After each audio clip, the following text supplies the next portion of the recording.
Comes to Watson and what we've seen on the field so far, easily you can say that production, a top 10 QB, and maybe those numbers in 2020, they're all top 5 based on what we've seen on the field. 28 wins under his belt, along with over 100 passing touchdowns, 17 coming on the ground, along with a few Pro Bowl appearances for Watson so far in his very young career.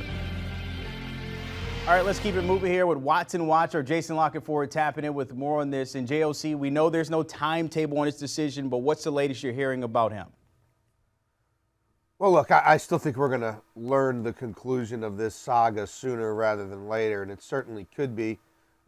Today, I think most certainly by the weekend, Deshaun Watson has wanted out of Houston for well over a calendar year at this point in time. Obviously, this trade situation took a lot of twists and turns based off of what were at the time shocking allegations, things that no one saw coming about Deshaun Watson and allegations of sexual misconduct. So he wants to get this resolved, and the Texans definitely want to get this resolved. They want him to be somebody else's problem, especially if it comes to a suspension of whatever length that's going to carry.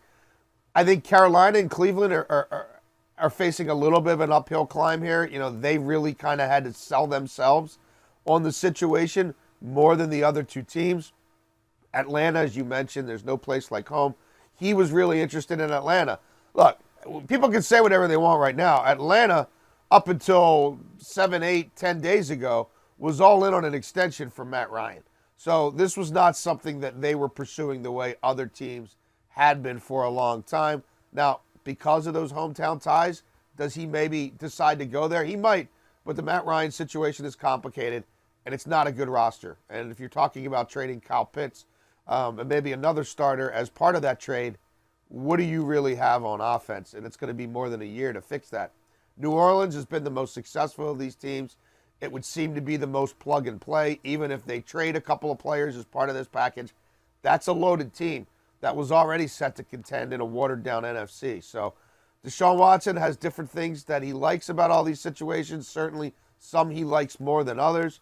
And all of these owners and general managers await his final decision. The NFC South, and then Do you want a sports network that delivers everything that matters about the game? The highlights, the picks, the instant analysis, no yelling, no fake debates, no politics. Hit the subscribe button and never miss a moment.